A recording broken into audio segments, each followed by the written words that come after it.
I'm the Executive Director of GI&I, Global Innovation Institute, and this is the January 2025 webinar in our monthly webinar series.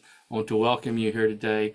As most of you know, GI&I is the world's leading professional certification, business accreditation, and membership organization in the field of innovation, with authorized providers working with us all over the world, and individuals and business organizations being certified and accredited all around the world to really mature their innovation capabilities.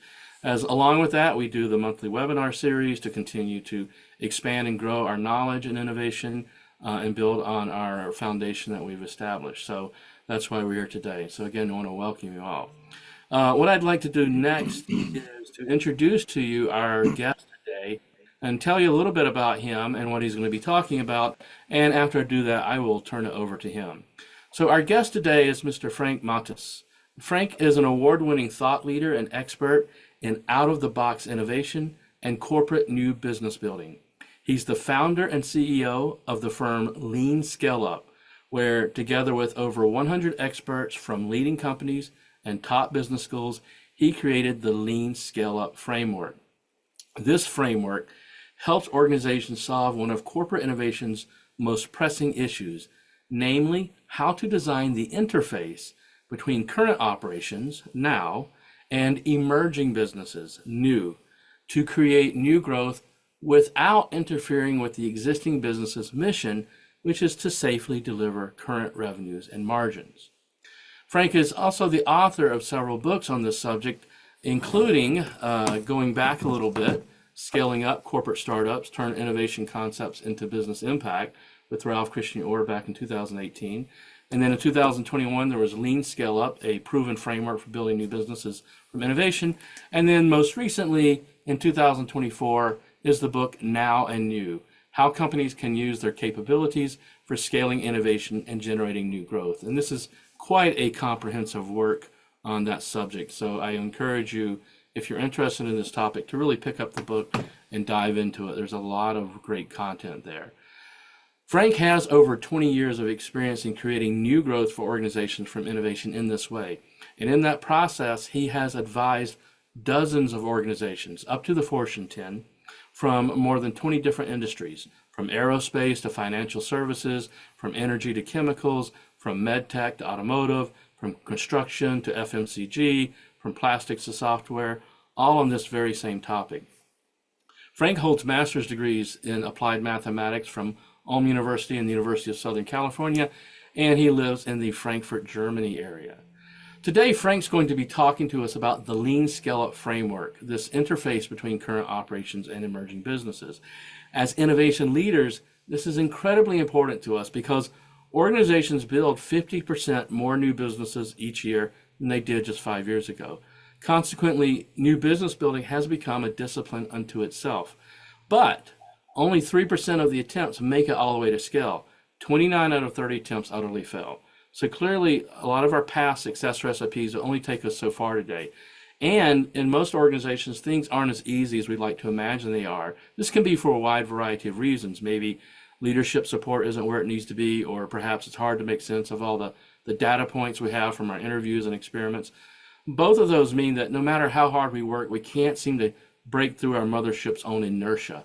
So we end up repeating the same old formula, getting the same old disappointing results time after time, which leaves us wondering, how can we upgrade how we in our organization approach new business building?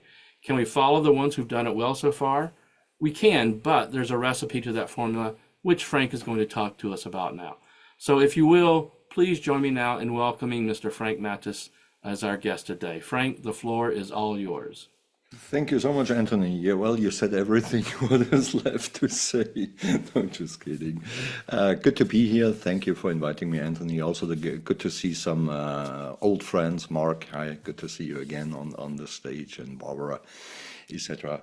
So I thought that I share some thoughts, some success stories, some foundational pieces on how you could advance that critical piece in the innovation space that Anthony already mentioned, the interface between the now and the new.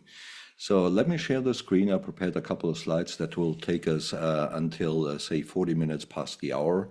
And then we do have time for Q&A. Just double checking, can you see my screen well? Yes, it looks great. Okay, super, super. So Anthony told many things about my professional career. So 2010 or so, I got more interested. Before that, I was working on innovation projects and portfolio management. And actually, probably I did the first business model innovation project for one of these banks that are in the Frankfurt Main area. It must have been in the year 2000 or so, right? A bank issuing a credit card for small and medium-sized businesses with certain intentions in here. But 2010 or so, I turned my attention to the out-of-the-box innovation space. For years, I worked on what today has been known as open innovation. And then 2017, it happened that within a few weeks, clients of mine, the likes of BP or Bosch or Telefonica or ING Bank from Holland or Philips, etc., they said, Frank, it's all good and fine working with you in the early stages of innovation, right? Trying to find new solutions to define technical problems, collaborating at that time more with suppliers and universities, less back then with startups. But this is not our real problem, they said. So that made me curious and asked, what is the real problem? And they said, what concerns us, what keeps us awake at night is the impact that we are generating with all these innovation activities and with all the budgets and funding that goes into these innovation activities. Impact we can measure in terms of revenues. We can also measure in, if we think about companies like BP, transformational agenda from oil and gas to becoming an energy company. So how can we really increase the impact of innovation? That's the question they left me with 2017. So I looked around. And at that time, there was relatively little out there, right? The large consulting companies did not have it on the radar screen. Academia told us about ambidexterity, that we nicely need to separate innovation from operation. But at that time, they never spoke about the integration piece, right? So how to collaborate in scaling up or how to reintegrate a scaled up new business into an existing business line. So this is where the process started with assembling some 20 companies, out of which the first book that Anthony mentioned, Scaling Up Corporate Startups, came out. And the third book came out in fall last year. So it's about, as you see here, the QR code takes you to the book page.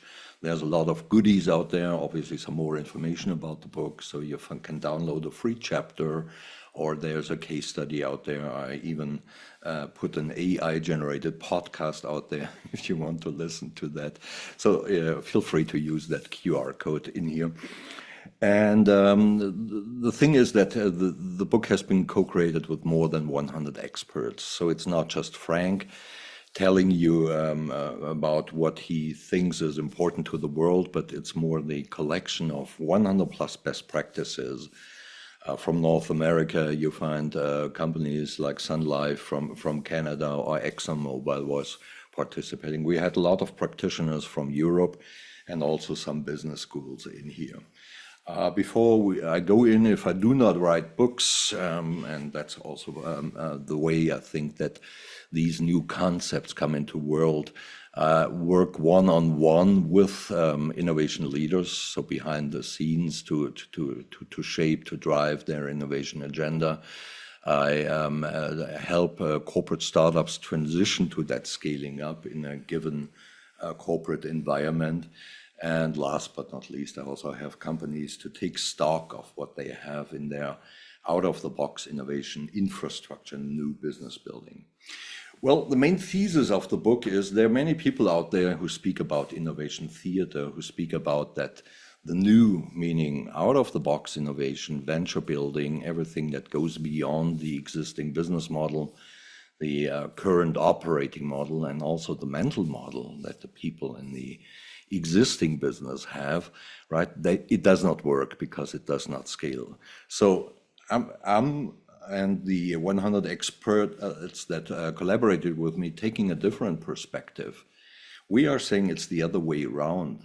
These new things, right, out of the box innovations, new product lines, new technologies that become the backbone of business processes, new business models, right? They do not scale because the existing system now is not prepared for letting them scale up. So from a management point of view, leaving AI and that kind of things on the side, it's about the redesigning the interface. This is where the magic happens, or where many companies stumble, and overcoming the silos in a clever way, in a win-win way between the now and the new. So let me first spend a couple of minutes on the problem before we turn to solutions, and I will illustrate the solutions with two success stories that address real pain points in this now and new interface. So what you see on the surface, Anthony already mentioned that, is that in the typical company where they have some innovation units, they call it incubator, accelerator, innovation center, digital lab, there are several notions out there. People work hard, and they're smart people, right? And they use the tools that of the trade, the design thinking, and the validation of theory that builds on the lean startup, or other companies are more looking into running lean and these kind. And they get to a certain point. They get to a point where they can put an artifact into the world, right? Many companies call it the MVP, the minimum viable product. You also hear other companies talk about the POC, the proof of concept, or the pilot. So let's not sweat in this session about the details up to a certain point. But beyond that point, there's the valley of death. This is where all these new innovative concepts die. And there's no scaling up, and hence no business impact. And the stats tell us that many large consulting companies zoom in on the same point. 1 out of 10, 1 out of 12 get a product to market, right? And I mean, in the B2B context, having a product, that's a serious thing, right? So it's about regulatory compliance, it's mastering the technological change, it's about design, it's about the branding, etc. So we're talking serious stuff here, right? It's not two students who play around with an app for consumers, right? But then McKinsey did a study that went further. They said, so if we look at the 1 out of 12 or 1 out of 10 or 1 out of 8 in that area, if we look at the ones that made it, how big do they actually become? And they found that the chance of one of these companies who brought a product to market to turn this into a $50 million business is another 19% or so. So if you multiply these figures, because play out on different points of the end-to-end process, you end up with the 1 out of 30 that make it, or let's turn it around, 29 of 30 attempts that companies launch to create a new revenue stream of 50 million plus fail. Imagine that if you have a business process that fails 29 out of 30 times. So that's pretty discouraging. Now let's look behind the scenes. What you find typically in these companies are frameworks to create the new. That looks like this, right? So we create some ideas, then we validate it, then we build and launch, and hopefully we scale it. And we do have some focus areas and maybe even some ideas on the metrics that we want to use that help us to guide if we're on the right way. What's wrong with this picture? One of the theses and one of the points that are addressed in the Now and New book is that this is one part why it is so hard, because this, what you see here, And typically, you find these kind of lean startup-based framework. This is a framework that works for greenfield startups. The lean startup, that's what Steve Blank, the father of the lean startup movement, says, was never designed for the corporate context. If we are operating in a corporate context, then we need to, first of all, find goals that are relevant for now and new at the same time. And we need also to have a process that engages that highly tuned, running at a crazy speed performance engine, right? They do not have the bandwidth, they do not have the goal systems, they do not have the mindsets to absorb a new stuff that has a lot of unknowns and non-industrialized characters. So if we look at the world from a systems point of perspective, as we did in the Now a New book, you find that every company has two different value creation systems under one roof. So important message number one, it's both systems create value. Important message number two, they play out on different parts of the timeline. So first of all, we have now the current business model. 99% of folks work in that system, right? They sell the stuff, they make the stuff, they procure the stuff, they recruit new people with defined profiles that fit into this machine, etc. They run in processes because it's about efficiency and it's about predictability.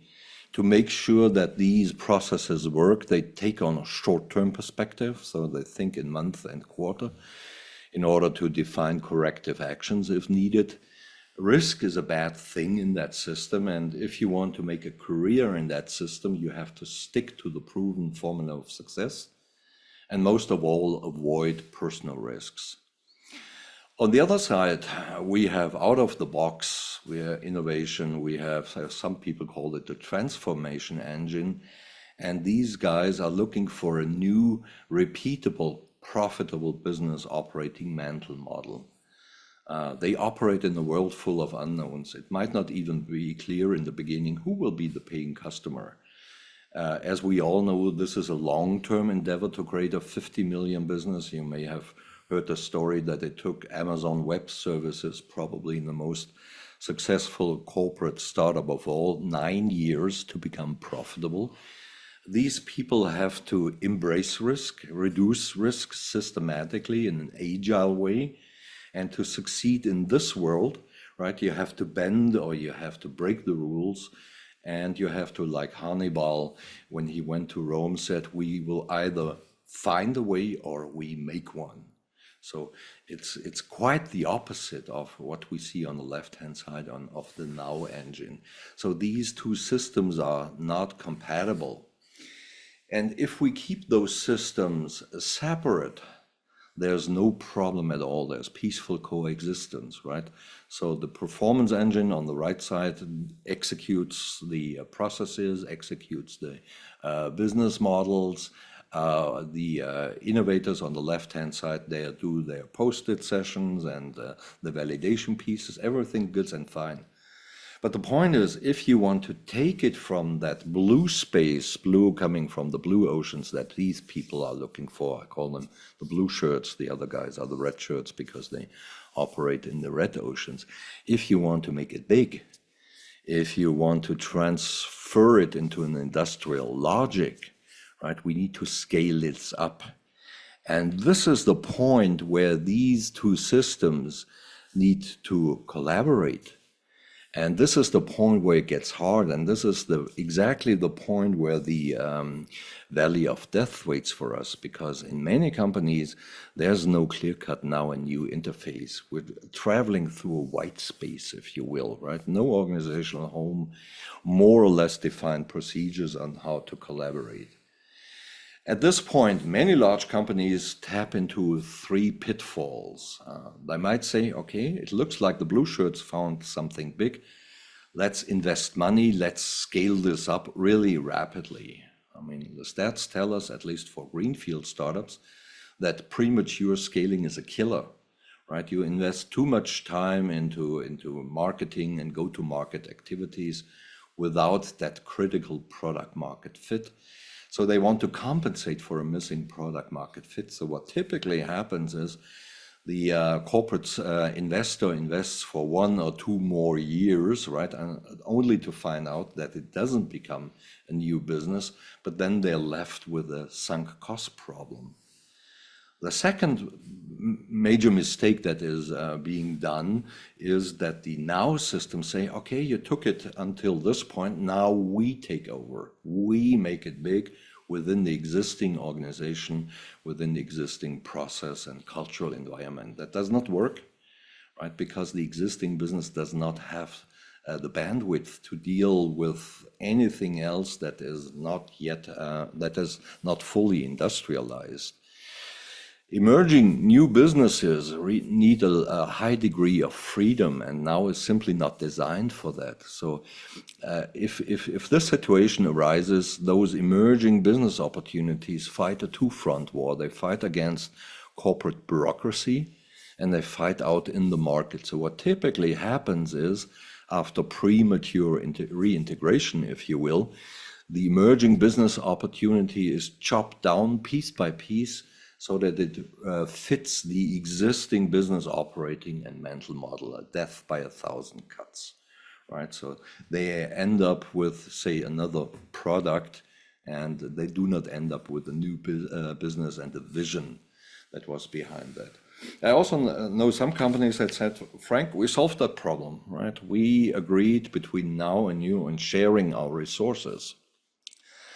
But the point is, in these clash of the systems, right, the red shirt system now versus the blue shirt system, new, now will always win, right? Because its mission is to create the revenues and the margins and to fund that new stuff.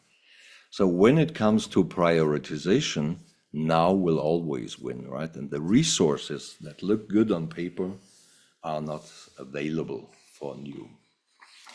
So here's the problem, and we have looked into some reasons why this is so. How can the problem be solved? And I thought it would be good to start with 2 case studies, real success stories that touch upon typical challenges that companies face in aligning now and new and creating a productive interface. The first case study is how to work together with corporate sales units, right? So what you typically find in these sales units is account executives that define themselves by their role, right? These are my customers, is a sentence that you hear quite often, right? And it also turns out that the sales engine, like other parts of the performance engine, is highly sophisticated and fine-tuned and performance optimized, which is good for existing products. But now when you come with your innovation, it doesn't fit into that system. And the conveyor belt, if you remember that visual from that we just had a few slides ago. So how could this be arranged? That's case study 1. Case study 2, I was working with a European bank, and they said, good problem to be solved. Our innovation center is more successful than we originally estimated.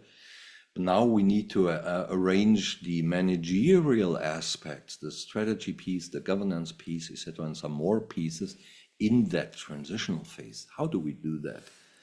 So let's dive into case study 1 first, how to work together with Now's sales unit. So here's the situation. Global logistics company, they said, well, we're doing business with the large companies of the world, shipping containers from A to B. Now here's the idea. We work with small and medium-sized enterprises who only book a part of the containers, but are not skilled at all at handling the complexities of international trade, the customs and the declaration and that kind of stuff. So they had some initial successes, and then it was going from 1 to 100, meaning increasing the revenues, the number of customers tenfold, fourfold. That was the journey that they actually did. And the new CEO of that scale-up said, we need to work together with Now's sales team, but in an intelligent way. So how do we do that? And we arranged three things. Number one is we arranged goals that are relevant for now and new at the same time. So they shifted their corporate goal system, which is quite massive. If you think about all the consequences that applies, right? So individual bonuses, unit, functional goals, etc. So we created a North Star metric that was, as I said, relevant for now and new at the same time. So both sides were incentivized to work together and to make this a winner, right? And the scale-up CEO also had the capability of adapting the discussions around metrics and progress and these kind of things to the context in which she operated, right? When she was in blue shirt territory, she was speaking about OKRs and motivating the people to deliver their part of the journey. Then in the afternoon, she went to headquarters, and then she used corporate red shirt metrics up to the second decimal, productivity and that kind of stuff. But we needed to have this shared win in here. They not only shared the win, they also shared the systems. Red shirts were working on Salesforce, right? The cloud solution for cloud CRM. And the scale-up said, we also use this system. It might be a little bit too sophisticated for us, but it has two big advantages. Advantage number one, an account executive, a sales representative from the red shirts, can simply log a lead into that system, and we take care of that. We do not have to teach them new tricks. They know what to do. And the second piece is, well, the Salesforce obviously is connected to the whole corporate website. So whenever someone inquires here or asks a question, this will also run into the Salesforce system, so they could pick it up there. And the third piece that we arranged is a defined collaboration model. The scale-up said, well, the sales reps from the Now organization, these are farmers. They have their accounts and they manage accounts and try to grow the business within these accounts. What we need are hunters. So we don't want these people really to sit on the accounts and try to develop them. We want them to hunt for new prospects and leads, and we turn them into clients. So first of all, we designed an incentive scheme that drops rapidly after finding a new prospect, right? So we're not incentivizing the farming, we're incentivizing the hunting. And we also secured some rather young salespersons from the organization who could be kind of catalyst in that organization to raise interest. Apart from that, the big chunk of the sales was done by the scale-ups and the CEO.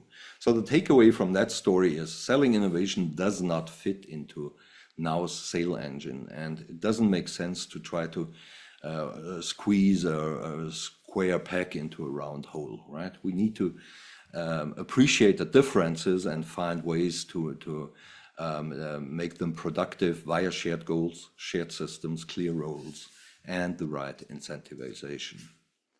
So second case study, here's a European bank, and they created quite a stream of scale-ups that validation showed are scale-worthy. And validation also showed in second step that these are scale-ready. So how could we integrate them into existing business units that have the red shirt process, short-term, risk-averse focus? The challenges that we identified was firstly from a managerial point, there was little defined in here. So that was the classical white space. But the second point is also, I think, worthwhile to take away from this case study. The question we ask ourselves, how can we manage that transition from a managerial point while still making it easy for customers to do business with us, meaning the emerging business while it's still in the new space and now after transition? right? That's, I think, one point to keep in mind. We can keep ourselves busy all year long in trying to find now and new interfaces, but at the end of the day, there will always be a customer who wants to do business with us, and we need to make it easy for that customer to do business with us. So we looked at the 6 dimensions that you see on the left and worked out please do not be afraid, it looks busy, a kind of transitional scheme in here. I just want to look at 3 points in that scheme, how to maintain strategic alignment. And this bank went even farther than the logistical company that I just spoke about. They share the KPIs, right, and the Now system operating in the strategic context, right, strategically aligned KPIs. And they made sure that at least one of these KPIs is reflected in the quarterly goal of the Now's units and Now's functions, right? So again, I think that's a pattern that we recognize. We need to have shared goals. We also looked at the governance, and if you look at the second line in here, the decision was made until we have sufficient operational readiness. Obviously, that needs to be quantified and detailed, but it might be enough for this chart, until it has some sort of process logic, if you will, right? Then up to this point, the innovation board is in the driver's seat when it comes to governance, switches after full operational readiness has been achieved, right?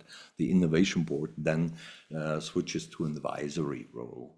And also the third point, I think that's also a dirty little secret if we think about scaling up emerging business opportunities. When there is a business unit that absorbs that business, their KPIs, their OPEX, maybe even the CAPEX goes down, right? They need to invest time, resources, etc., into absorbing and integrating that stuff. So this needs to be mitigated.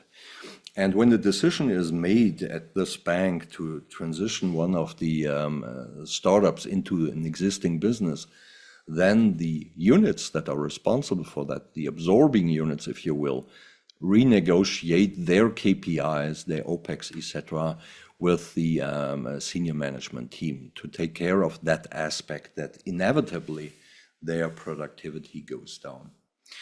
So what to take away from the story is it's a process. Handover is not a point in time, and scale readiness and finding that point where we have sufficient operational readiness are key. These are 2 companies. Now turning to the solution, which is also fleshed out in detail in the book. In here, these 2 companies have understood that in order to make Now and New to work together, we need a bridge.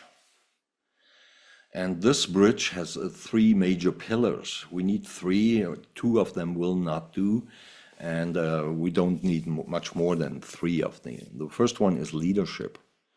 Right. At the end of the day, innovation and integrating innovation into an existing system is about to make hard decisions about resource allocation, about priorities, about human resources that might be switching from A to B to make it a success story, and these kind of things. So we need to have leadership in the equation.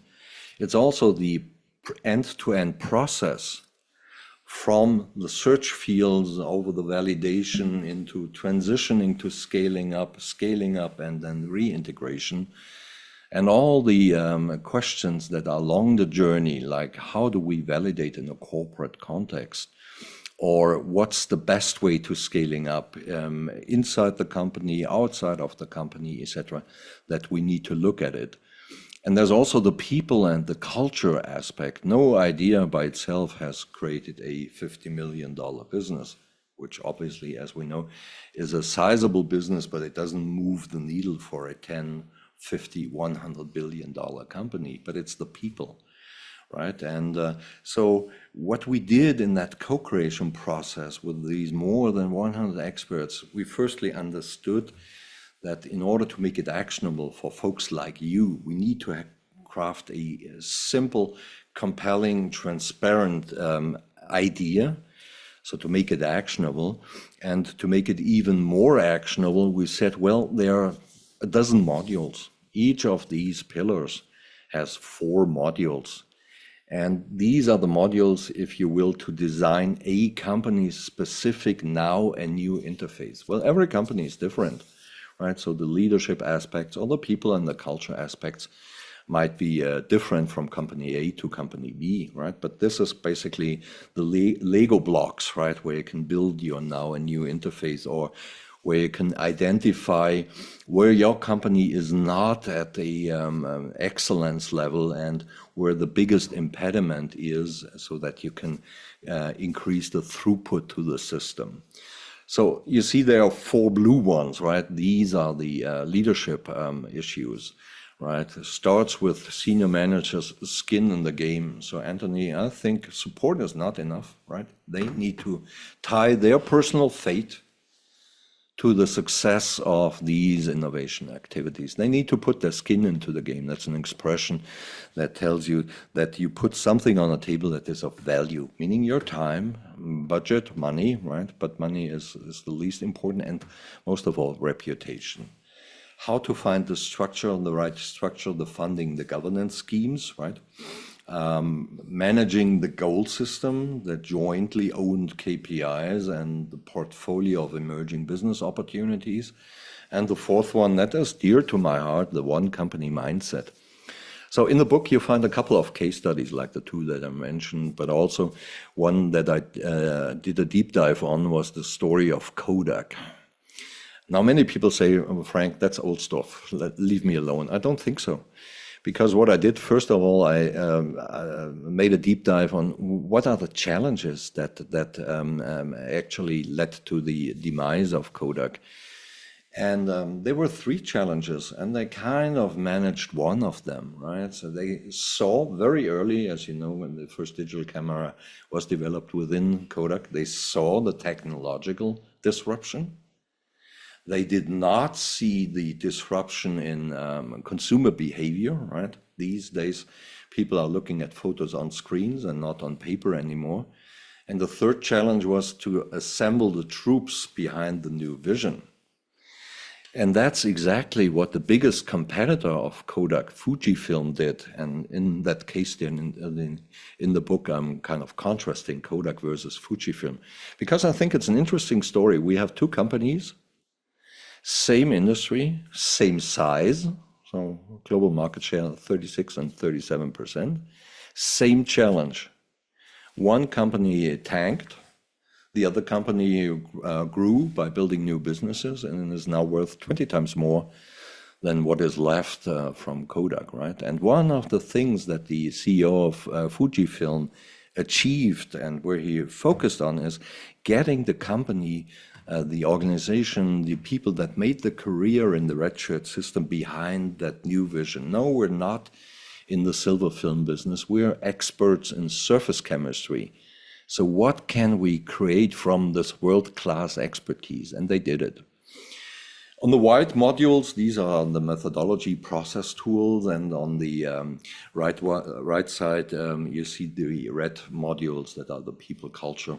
These modules are loosely arranged on the life cycle of such a venture. The startup-like autonomy, that's a big issue in many companies. So how do you basically grow such a startup in a corporate context without killing the startup spirit? And the way we organize these modules is to say, well, if we look at the personas that you find in here, they need different modules. They don't need the whole shebang, the whole set, right? But these modules work together like a classical ERP system does, where the sales guys do their selling and the procurement guys do the procurement, but obviously the things are connected. And if you recall these 2 case studies, case study 1 with the logistical company, you saw some aspects how the collaboration model and the one company mindset could be arranged. And case study 2, that was the bank, the more in the managerial aspects. So these were 2 modules then with the senior manager's skin in the game, KPIs, quarterly KPIs, that kind of stuff, and finding the right structure, funding, and governance scheme. So to summarize, I think it's really the other way around. And luckily, I see more and more senior managers, people that made their career in the red shirt system, adopting the view that the point is that now is not prepared for letting these initiatives scaling up.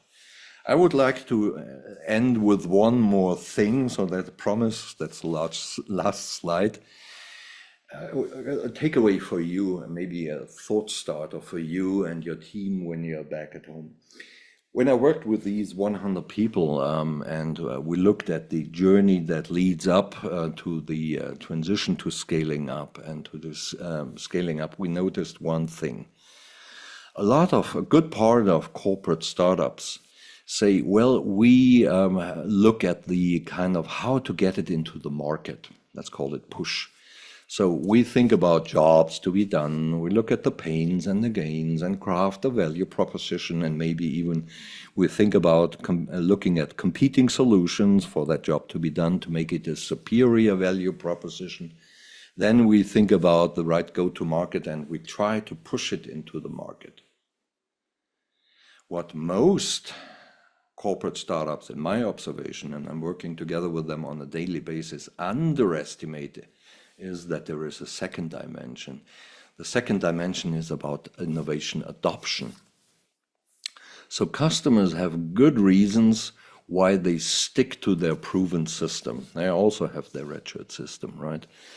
There might be factual, quantitative reasons why they do not adopt that innovation because they have an installed base. And they think about the costs and the uncertainties of adopting that innovation. There might also be psychological reasons like inertia or the fear of uncertainty, etc. So typically, the corporate startups looks only at the tip of the iceberg. And what I would like to suggest to you is reflect upon your validation scheme if you pay this aspect, innovation adoption, the importance that it deserves. Thank you very much. So if you haven't done so, please connect with me on LinkedIn, and I'm stopping the screen sharing now and would like to jump in a discussion with you. Thank you very much. Thank you so much, Frank. It was excellent, and very insightful. Thinking about this, the interface between these red shirts and blue shirts, and wow, and all the little, moving pieces that go into it. So let's transition into some Q&A. We have a lot of great comments and questions in the chat. I don't know if you have that open or not, but I'll address a few or bring a few to our attention and let you address them really. And we'll see where that all goes. So the first question or comment comes actually from the one I'm starting with, comes from Brian Mattamore. And Brian said, we found that the biggest problem with the handoff, if it's not handled well, is a lack of passion by the Now team for the new product or business that was created by the new innovation team. The Now team doesn't own it since they were not a part of the original creation and development of the idea.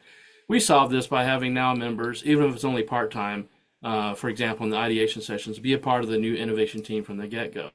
And actually, this brings up a good point. There was an online debate about this recently with Alex Osterwalder, and he was talking about quit doing handoffs. Handoffs don't work. And I was saying, well, they can work if you get the right buy-in and engagement and involvement up front and commitment. But if you don't, they won't work. But there's ways to make it work. So I'd love to hear your feedback and thoughts and comments on Brian's comment here. Yeah, thank you, Brian, for that point. I'm with Alexander. It's handovers do not work. What do work, Anthony, are transitional processes, right? Mm-hmm. But they need to start even further. So in the validation scheme that we worked out, how do you validate in a corporate context?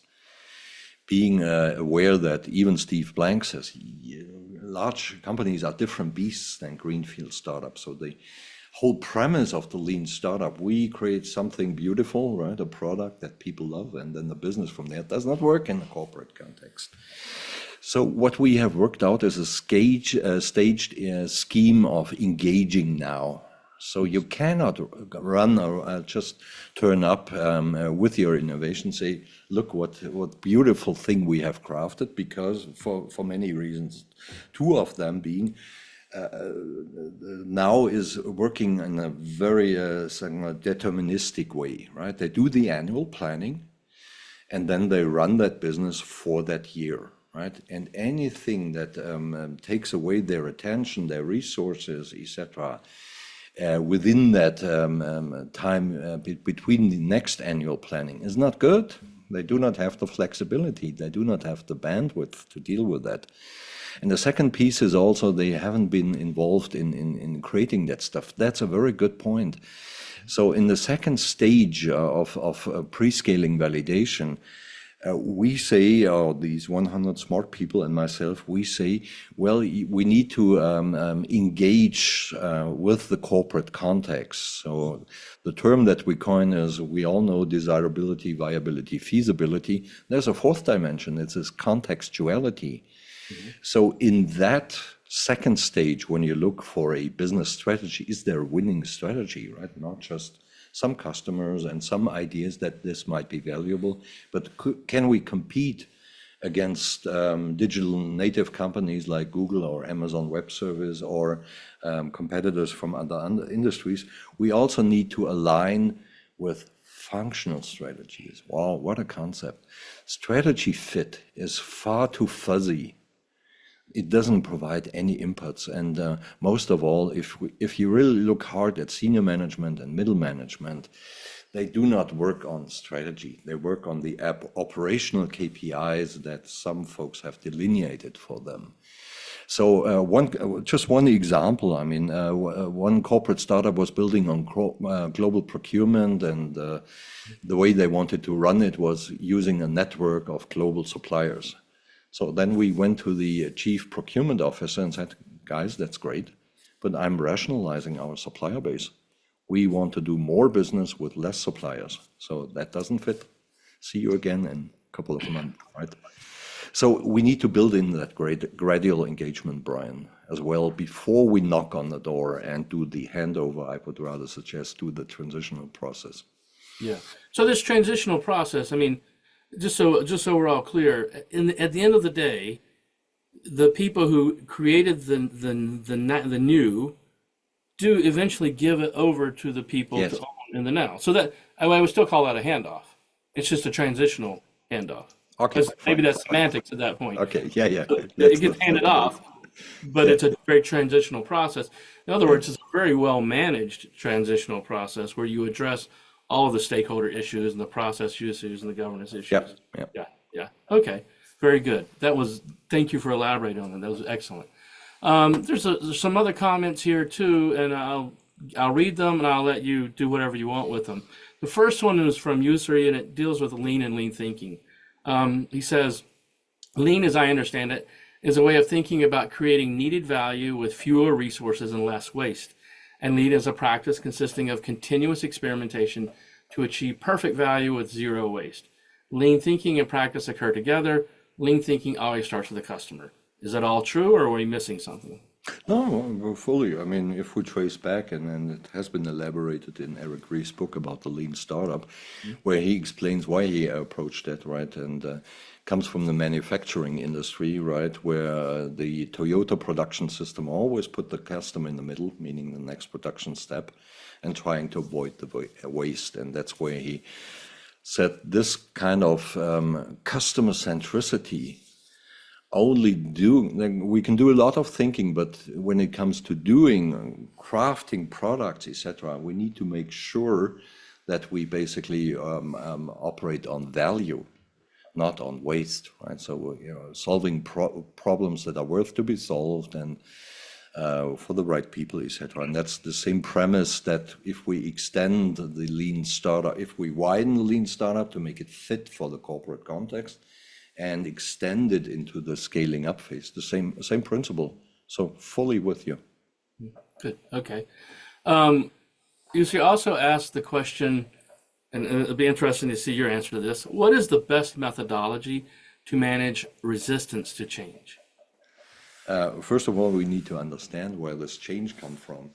And what this book and the co-creation process and the people that contributed to that from the very various industries are saying is there's a good reason why the now system is designed the way it is, right? And these are not stupid people. These are per se not change resistant per se, right? They are living in a culture, living in processes and procedures that gradually educate them, right, to do not think beyond to the outside. But per se, these are not stupid people. So if we take on that system perspective, we do have that conflict between the system that is designed on execute, repeating a past success recipe, and a system that says we are deliberately letting go, let alone the capabilities and assets that might be useful, and embark on a journey that takes us to new beaches and revenue streams, etc. So the resistance is there, right? We cannot negotiate that. But I mean, on a more practical, so first of all, I would recommend really to acknowledge that the resistance is not a people issue, it's a system issue, and we need to find a system solution to a system problem in here. The way to approach them is, I think that's what I usually do, working if we're working with startup scale-ups that have a global perspective, is that if you think about the old crossing the chasm theory, right, you also find within the organization some parts that are the pioneers and the early adopters. The pioneers are interested on the technology alone, right, because they have the scouting capability, and they have also the capability to integrate the new into the now. And the early adopters follow once they see that the stuff really works, right, when there are references out there. Then we're running in the chasm, right? But by that time, if you have chosen your pioneers and early adopters wisely, you do have success stories that could be taken to the senior management to mobilize the momentum to really roll it out, to take on the majority segments and then further down the road, the laggards. Yeah, and I think Greg Satel's Cascades framework and process is helpful in that sense too. Yeah, Not to go off on too much of a rabbit trail there. yes. But here's another question. This one comes from Walid, and I'm going to rephrase it slightly. I think what he's asking is it true that the most significant innovations are really on the business model side, like business model innovation, not just incremental innovation side, like product innovation? It depends. It depends. So two data points. I read once, the source is somewhere in the book, I forgot at this moment. I read that the 70%, there was a panel of several hundred experts that were asked what was the biggest invention in the 20th century, the 1900s, etc. So they came up with a list, right, and they looked at the top 200, and they found that 70% were invented inside a company. So it's not the startup, at least in the 20th century, things might have changed, right? But it's inside a large company. And we all know the story of Xerox and Apple and Microsoft and what they did with that. That means many companies invent great things, Kodak, the digital camera, etc., but they do not have the capability to commercialize it. And there's another story that I'm looking in that book when it comes to business model innovation. There's Liechtenstein is a small country close to Switzerland, Germany, Austria, somewhere around there. And there's the world market leader for construction equipment called Hilti. And what they invented some 10, 15 years ago was to say construction equipment as a service. You rent it, right? And if it breaks down, you get replacement, and you do not have to care for financing, funding and financing. You do not have to care for training. It's all in. Here's the price, right? And the CTO of this company says we now have X billion dollars under rental contract. And that was the biggest innovation that this company ever did in its 125 years of history. So I think there are arguments for both sides. Yeah, absolutely, absolutely. There's certainly been impact from both sides. Yes. Well, you'd also ask the question, how much of the failure problems are due to the operation, the blue shirt people thinking, what's in it for me? Are there attempts to making success of the projects through shared financials? In other words, shared financial incentives with those people? I think you kind of touched on that in your case studies, but maybe you want to elaborate on that a little bit more. So what I see is two things. First of all, I mean, these blue shirts, they neglect certain points. Let's put it that way. For instance, the innovation adoption scheme. All right, they're great in the post-its and filling out the value proposition canvas, and they do their jobs to be done exercise. All good and fine, right? Hmm. But what I see in those teams is often also they neglect certain, they have blind spots, neglect certain aspects. And now they go back to the headquarters and discuss with the red shirts, now folks, senior management, on stuff that is, in the very literal sense, new to them. So they made their career in that machinery company, right? And they know everything that you need to know about materials and production processes, but they know very little about AI, isn't it? So what I also see I would call it an exaggerated ambition of the blue shirts to think that they know it all. So what I highly, highly recommend to my clients is put real experts in an advisory role into the governance boards. Folks that, let's take this example, are fit in AI and what it practically could mean, but also do have a background in understanding how manufacturing companies tick. Put them on a temporary basis or an advisory role on the boards and let those innovators learn from them as well. Demand that there is an additional quality filter. So I think there are several holes in the expertise, right, that lead to those kind of mistakes. Yeah, and I would agree with you. I think getting as many stakeholders from both sides enmeshed to the whole process together, working together, is going to drive the ownership and that one company mindset that you're talking about, and certainly and you talked about aligning the KPIs. Certainly, financials are going to be one of those many of the times. So, aligning them with common KPI, financial KPIs, and then getting them to engage collaboratively in the process. All of these are points, by the way, you hit on in your framework. So I think the framework looks pretty comprehensive in addressing a lot of these things. You've kind of hit all the important points there. So I think that's really good. And I to elaborate on that, I would highly encourage people to take that framework. If you're involved in corporate scale up, take that framework and really apply it. I think it's very effective. One last question Waleed had. I don't know if it's entirely relevant, but we'll get your opinion on this. How effective is insourcing innovation versus outsourcing innovation?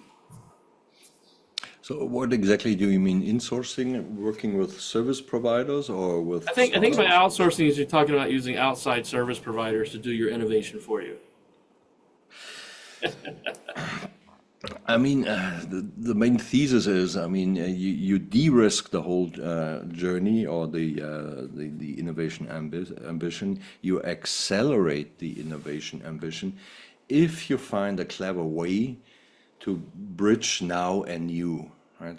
So then you can leverage all the goodies that the companies provides, the experts, the assets, but also transactional data to train AI models, etc.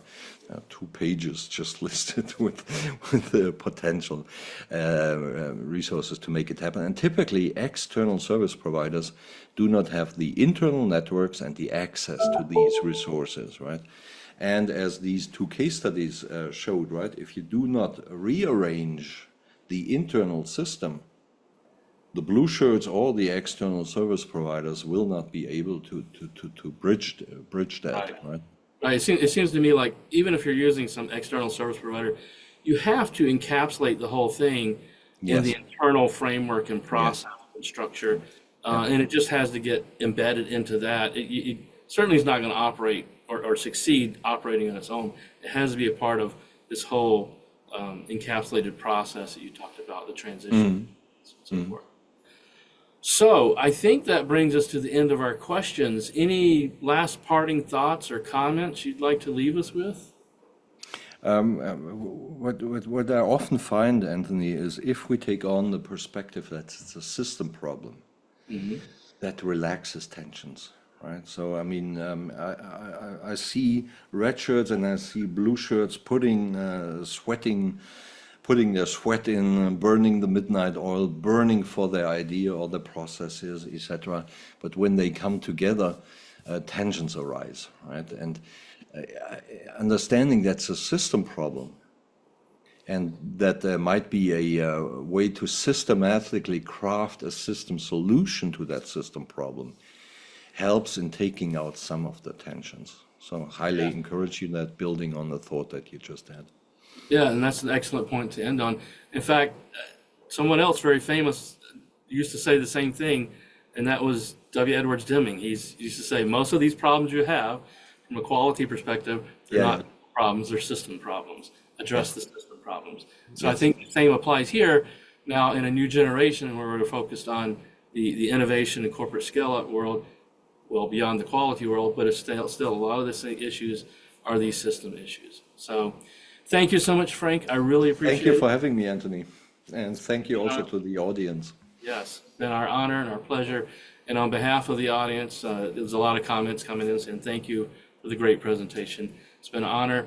We'll follow up with everyone on with an email, with the recording, and so forth. And so that's a wrap for today's webinar. Thank you again, Frank, and thank everyone else for attending. We'll see you next month. Take care. Have a good day. See you soon.